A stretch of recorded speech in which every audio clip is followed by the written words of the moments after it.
第1120章打赌。淡淡冷笑声在前院响起，也是令得那曹丹脸色变得阴沉了许多，微微偏头，目光望向前院的一处院门，那里两道身影缓缓地浮现而出。我说叶家为何会突然间这么硬气？原来是找了不少帮手啊。曹丹望着那徐徐走来的萧炎与小医仙，嘴角微微一动，冷笑道。萧炎望着面前这看上去颇为年轻的青年，目光在其胸口处的那枚徽章顿了顿，眼中也是掠过许些惊诧。这曹家果然不愧是炼丹家族，培养出来的后辈居然也是这般的强悍。如今年轻的七品炼药师是萧炎这些年首次所见。当然，对于对方能有这般成就，萧炎也并未感到极其的意外。大陆如此之辽阔，炼丹奇才总是会有的，再加上曹家这种炼丹世家的从小培养，成就自然是远非寻常炼药师能够相提并论的。如果我没记错的话，你应该叫做萧炎吧？这位便是那位在丹域闹得沸沸扬扬的恶难毒女。曹丹目光在萧炎与小医仙身上转了转，旋即淡淡的笑道。萧炎站在天火尊者身旁，微微一笑，轻声道：曹家的派头果然不小。萧炎先生，此人名叫曹丹，号称曹家100年难得一遇的炼丹奇才，年纪轻轻便是达到了7品炼药师的地步，在丹域中他的名声可是不小。叶仲在萧炎身后低声道。萧炎笑着点了点头，目光望着曹丹道：曹丹少爷，叶家与曹家之间的事本就是一点小恩怨，何不各自退后一步？望着萧炎那微笑的脸庞，曹丹眼中却是掠过冷意，淡淡的道：退后一步？那我曹家如何对外交代？当初在叶家说了这门亲事后，我曹家便是对外有所宣传，如今若是人娶不到，我曹家岂不是脸丢大了？这还能算作小恩怨？那曹丹少爷的意思是今日必须带人走了？萧炎脚步缓缓地踏出一步，轻声笑道。对于萧炎那略微有些凌人的气势，曹丹也是双眼微眯。以他的炼丹天赋，这些年中可是很少被年轻一辈的人这般对待了。望着面前的萧炎，曹丹不仅未曾有半点后退，反而也是前行一步，与萧炎之间的间隔不过短短尺许距离。他目光直直地盯着萧炎道：萧炎，我听说过你，也知道你很能打，但你要清楚，我曹家不是冰河谷，只要我曹家放出话来，即便是你，怕也是会感到极为的头疼。我连魂殿的人都敢杀，难道你认为你曹家会比魂殿更难对付？萧炎五指缓缓摊开，声音平淡的道。闻言，曹丹脸色这才微微一变。曹家凭借着号召力的确能与冰河谷相比，但若是魂殿的话吗？那他曹家就是失去了那种资格，毕竟魂殿可是与丹塔相并列的存在，他曹家只不过依附着丹塔而已，怎么可能去跟魂殿比？萧炎，我知道你很有胆识，但有时候也得理智一些。今日或许这些人带不走星兰，但下次若是再来时，我相信光凭你身后的2名斗尊强者，便是很难再起到什么作用。这个能量我曹家还是具备的。以曹丹的傲性，自然不可能在萧炎面前服软，当下也是一声冷笑，沉声道：为了一个叶家得罪曹家，真的很不值。而且若是你愿意，我曹家会相当欢迎你这个朋友。萧炎失笑，摇了摇头道：算了，曹丹少爷，你所说的对我没什么诱惑力，今日还请回吧，星兰是不可能交给你们的。萧炎，你不要不识时务。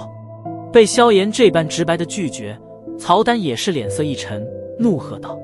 萧炎淡淡一笑，双臂抱在胸前，就这般直直地对视着曹丹，毫无丝毫的退让。在萧炎这般注视下，曹丹的脸色也是越来越沉，而其身后的那名灰衣老者，那满是皱纹的额头也是一皱，旋即脚步缓缓地踏出一步。再前行一步，便留在这里吧，凭你这1星斗尊的实力，还没资格在此处撒野。灰衣老者脚步刚刚踏出，眼前便是白影一闪，一道清冷之声传进其耳中。听得此话，灰衣老者脸色也是微变，目光紧紧地盯着面前的小医仙，眼中掠过一抹忌惮之色。他能够感觉到小医仙也是一名斗尊强者，而且级别怕比他还要高上一筹。小医仙此话一落，犹如打破了前院剑拔弩张的气氛一般。那曹家众人连同着2名红袍老者，皆是猛地前踏几步，磅礴气势犹如涛浪般的荡漾在这片天空，极具压迫性。哼！见到那2名红袍老者踏出，天火尊者也是一声冷喝，也是踏前一步出现在萧炎左侧，浩瀚气势暴涌而出，直接势生生地将对方将近100人的气息给压制而下。哼哼，怎么，曹丹少爷还想来强的不成？不过光凭一名异星斗尊，似乎还并办不到啊。萧炎淡淡一笑，道：萧炎，你不要得意，得罪我曹家不是好玩的事。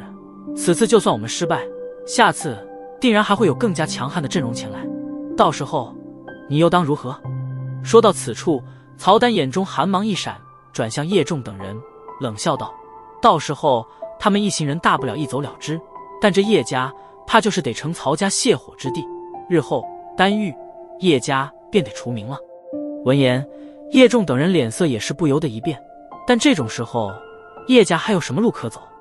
失去了萧炎，叶家也将会彻底沦落，而若是抛弃萧炎，依旧执行曹家与叶家的联姻，不久后叶家也同样会除名。他可不相信曹家会真心的帮助叶家重回当年荣光，他们之所以这般，还不是想吞并叶家，壮大曹家吗？叶家以萧炎先生唯命是从。眼芒闪烁了片刻，叶仲终于是下定了决心，对着萧炎的背影恭敬的一抱拳，沉声道。见状，曹丹的脸色逐渐的阴沉，声音阴冷的道：好你个叶仲，你果真是有胆量啊。对于曹丹的冷嘲热讽，叶仲也懒得再理会。不管怎样，叶家与曹家的梁子倒的确是结下了。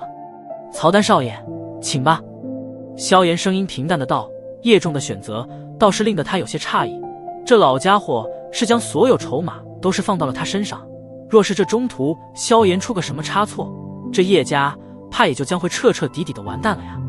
曹丹脸色变幻不定，他自然是不想这般空着手被撵回去，可若是强抢的话，对方2名斗尊强者根本不会惧他们。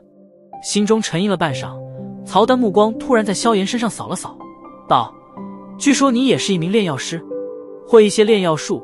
萧炎随口道：看来这家伙果然是不想就这般放弃。那可敢与我打个赌？若是我输了的话，这门亲事我曹家可以不要，但若是我赢了的话，你便不管此事，如何？曹丹眼中掠过一抹冷笑，道：哦。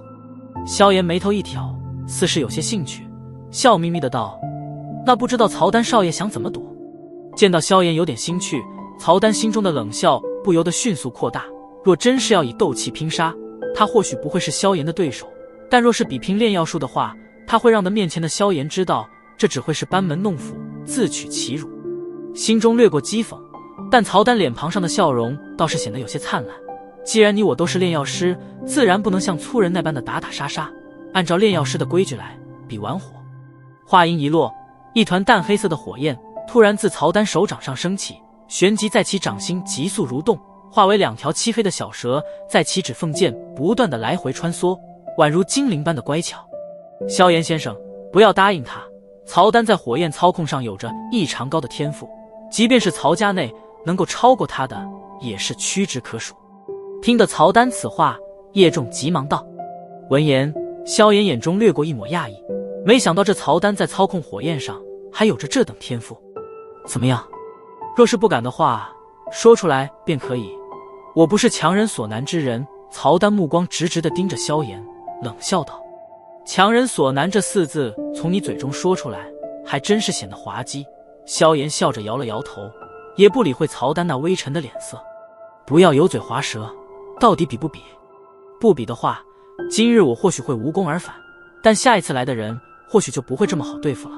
曹丹冷声道。看着萧炎脸庞上的笑容，他心中总是有着一些怒火在窜腾。既然你喜欢，那奉陪便是。萧炎笑了笑，那笑容怎么看都是透着一抹狡诈。比完火，萧炎倒还真未曾与人玩过，但他唯一能知道，他最擅长的也同样是这种东西。